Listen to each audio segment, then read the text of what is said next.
na itinayo ng China. Totoo. Mayroon din silang itinayo sa Mischief Island, Johnson Reef at Fiery Cross Reef.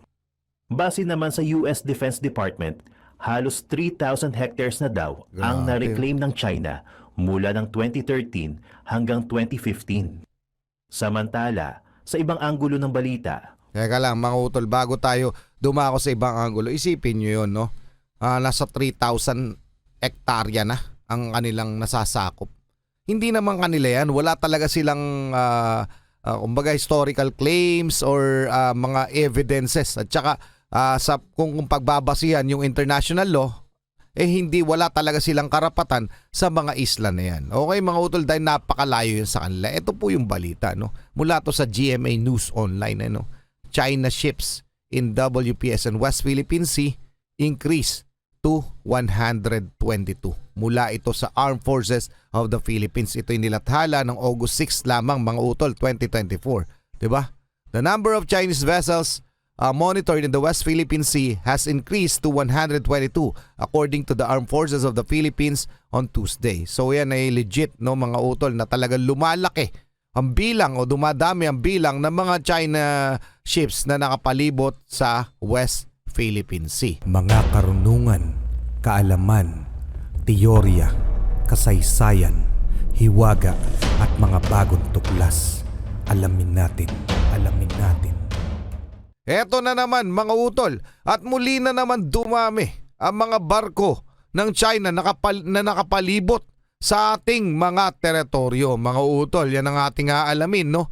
Pati pala Taiwan, no? Hala, China nagpadala ng maraming barko. Pinalibutan din ang Taiwan. Talagang yung Taiwan, wala silang planong bitawan. Ito na nga lang West Philippine Sea, di ba mga utol? Ito yung mula kay JP.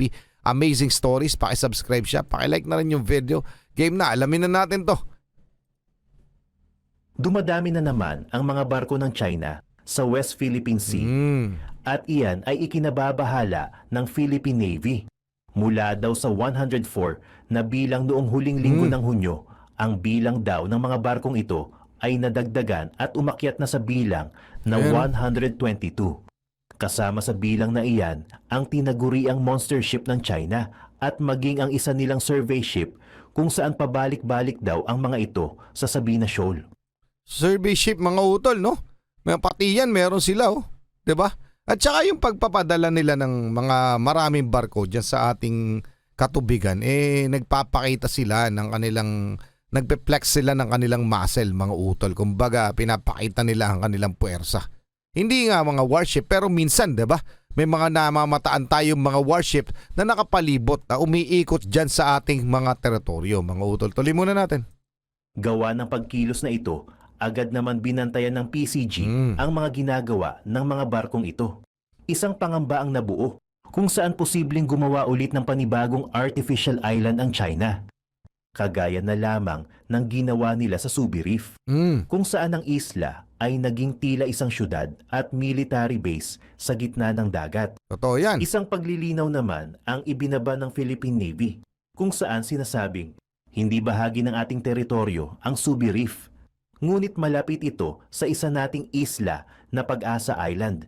Kaya naman, hindi mawawala ang pangamba sa mga ginagawa na ito ng China. Totoo naman mga utol, 'di ba yung Sandy Cay, no?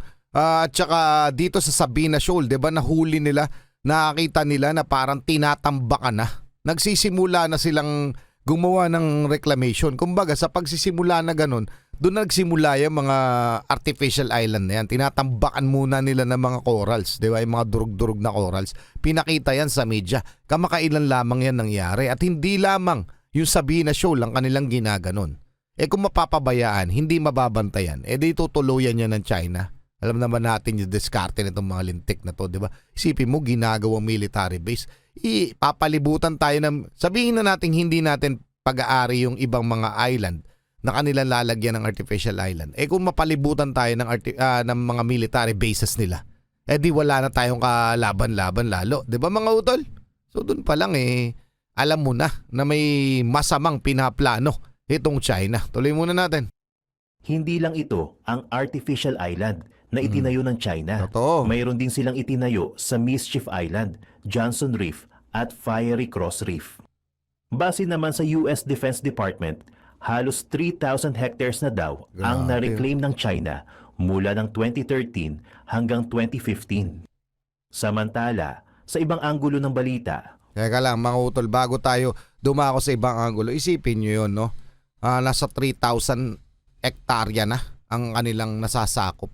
Hindi naman kanila yan, wala talaga silang kumbaga historical claims or mga evidences. At saka kung pagbabasihan yung international law, wala talaga silang karapatan sa mga isla na yan. Okay mga utol, dahil napakalayo yun sa kanila. Ito po yung balita, no? Mula to sa GMA News Online, no? China ships in WPS and West Philippine Sea increase to 122. Mula ito sa Armed Forces of the Philippines. Ito yung nilathala ng August 6 lamang mga utol, 2024. Diba? The number of Chinese vessels monitored in the West Philippine Sea has increased to 122 according to the Armed Forces of the Philippines on Tuesday. So yan ay legit, no mga utol, na talagang lumalaki ang bilang o dumadami ang bilang ng mga China ships na nakapalibot sa West Philippine Sea. So ano masasabi nyo dyan? Pa-comment na lang, bumalik na tayo sa ating video at tuloy na natin to. Prime Minister ng Bangladesh nagbitiw daw sa pwesto at agad itong umalis sa nasabing bansa. Bakit Iyan kaya? ay matapos ang madugo at malawakang protesta sa nasabing lugar. Ang mga protesta ay nagsunod-sunod sa Dhaka sa Bangladesh. Ito ay upang patalsikin sa pwesto ang kanilang Prime Minister. Ano yung ginawa nito? 71 ang sinasabing nasawi sa protesta, dagdag pa ang daan-daan na nasugatan. Ang kalsada ay napuno ng mga residenteng nagpoprotesta upang mapababa sa pwesto si Bangladesh Prime Minister Sheikh Hasina. Bakit kaya? Siya ay bumaba sa kanyang pwesto matapos ang kanyang naging 15 taon ng panunungkulan. Ayon sa Army Chief ng Bangladesh, kumpirmado daw na nagbitiw na ito sa pwesto. Ayon din sa ibang mga ulat, agad din daw na umalis ang nasabing Prime Minister sa Bangladesh. Mga pangangalampag sa gate ng gusali ng gobyerno. Ang ilan ay pumasok din sa bahay ng Prime Minister at pinagsisira ng mga ito ang kanyang mga kagamitan. Pinagkukuha din ng mga ito ang mga gamit at kinain ang mga pagkain sa nasabing bahay. Maging ang rebulto ng tatay ng Prime Minister ay inakyat din at pinaghahampas ito. Siguro galit na mga tao. Malamang galit ng tao sa kanya. Pero anong dahilan, no? Pero 15 years siyang namumuno, no? Prime Minister.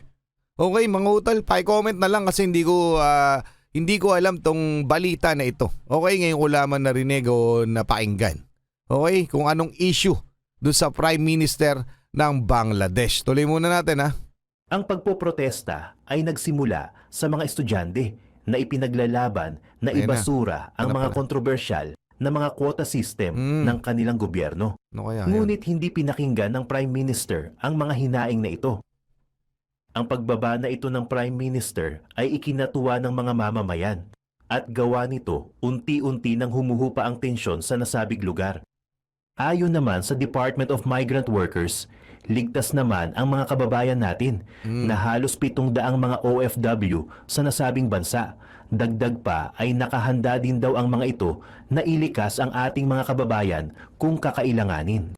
Sa iba pang mga balita, ayon sa ulat ng Taiwan's MND noong 5 ng Agosto, 9 na sasakyang panghimpapawid daw ng militar ng China Grabe. at 9 na sasakyang pangdagat ang nag-operate sa paligid ng isla. Umikot ang PLA aircraft at naval vessel sa Taiwan mula 6 AM ng Linggo hanggang 6 AM ng Lunes. Grabe, no? Talagang hindi nila tatantanan yung Taiwan, mga utol. Pero ito, dito sa Taiwan, sa issue nila sa Taiwan, may karapatan sila.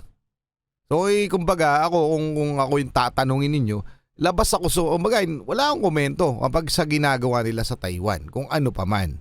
Pero dito sa West Philippine Sea, doon na nagkakaproblema. Okay, kasi hindi na nila teritoryo. Etong Taiwan, meron talaga silang claims. Okay, kaya lang, etong Taiwan kasi gusto maging independent. Okay na siyang sinasang-ayunan o kinakampihan ng Amerika. Kaya etong China medyo bad trip, 'di ba? Sa Amerika dahil nga daw nakikialam sa kanilang usaping pambansa. Okay? Pero dito sa West Philippine Sea, doon ako bad trip doon sa ginagawa nila. Pero syempre, automatically, mga utol, syempre, naturalesa, dahil meron tayong mutual defense treaty with the US, kapag nagkaroon ng bakbakan ng Taiwan at ang China, itutulungan ito ng US. At pag itong US ay napalaban sa China, automatic makakasali tayo. Kaya ano pa man, kahit pasabihin natin wala tayong pake sa Taiwan issue ng Taiwan at China, madadamay po ang Pilipinas. So natural, magkaroon pa rin tayo ng pake. Pero nga akin, ang kinukundin ako kasi, yung ginagawa nila sa West Philippine Sea na kanilang inaangkin na hindi naman kanila. Dito sa Taiwan, may karapatan sila. Okay, may karapatan sila ipaglaban yan. Pero itong West Philippine Sea, wala. Yun lang naman yung concern ko. Okay, so ano masasabi nyo? Tuloy na, pa-comment na lang, tuloy na muna natin. Idinagdag pa ng ministeryo na 6 sa 9 na sasakyang panghimpapawid ng Chinese PLA ang tumawid sa median line ng Taiwan Grabe, Strait no? at pumasok sa silangang Addis ng Taiwan. Bilang tugon, sinusubaybayan daw ng Taiwan ang sitwasyon Palaban at talaga tutugon Taiwan. sila ng naaayon sa sitwasyon ayon sa post ng Defense Minister sa X. Samantala, noong ika-4 ng Agosto, nakadetect ang Grabe, Taiwan oh. ng 36 na Chinese military aircraft at 12 naval vessel na nag-ooperate lang sa malapit. Sa mga sasakyang panghimpapawid na ito, 31 ang tumawid sa median line ng Taiwan Strait at pumasok sa Addis sa iba't ibang rehiyon. Pero sa totoo lang, kayang-kaya ng China pasukin yan, yung Taiwan. Pero ano pumipigil sa kanila? Ano sa palagay nyo? United States of America pa. Kasi sinasang-ayunan to ng United States of America, kumbaga under protection.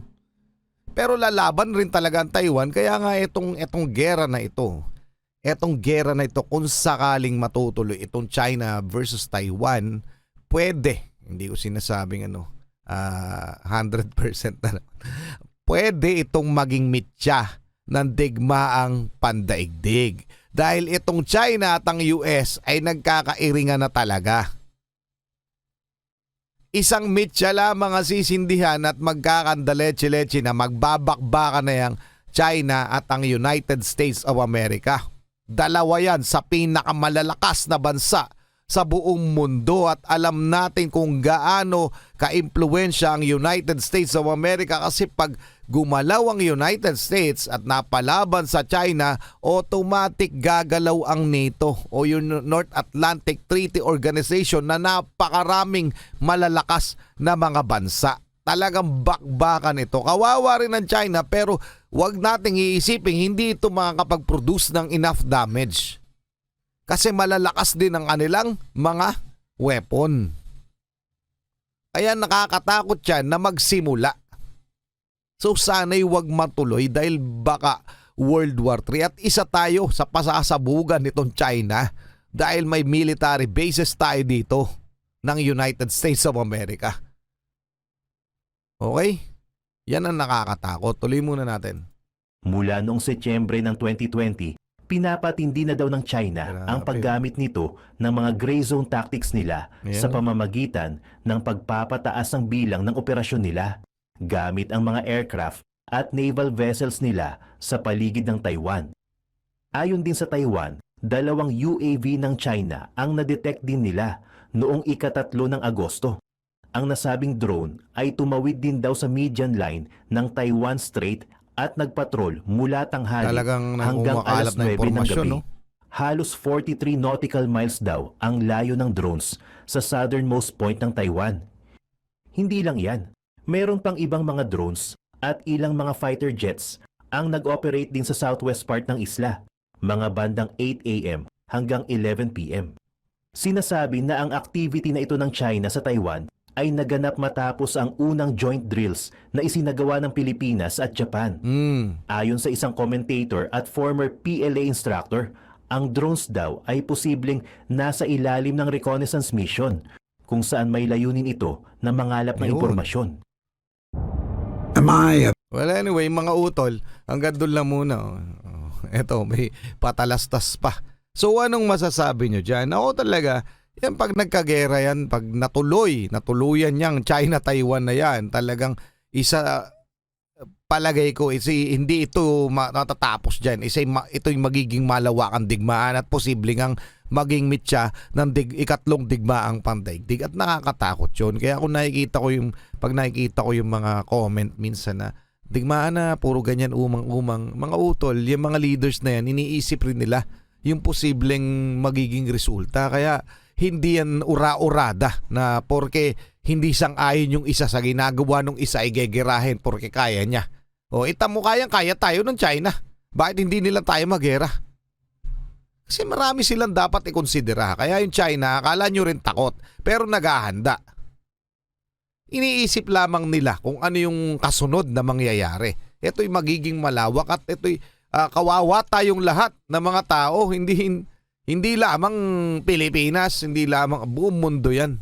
Kung pag nagkaroon ng digmaan pandaigdig, kaya hindi yan dapat pinupursu. So hanggat maaari, mapag-uusapan kung mapag-uusapan nila. At ako, ang hiling ko, sana wag matuloy. Anyway, pa-comment ang inyong opinion. Maraming salamat kay JP Amazing Stories. Maraming salamat sa inyo sa walang sawa niyong pagsuporta. Muli ako sa Target Achilles in behalf of the Real South Pride Production. Okay, nagpapasalamat. Kayo mag-iingat, keep safe, God bless at saludo po sa inyo lahat. Maraming salamat po.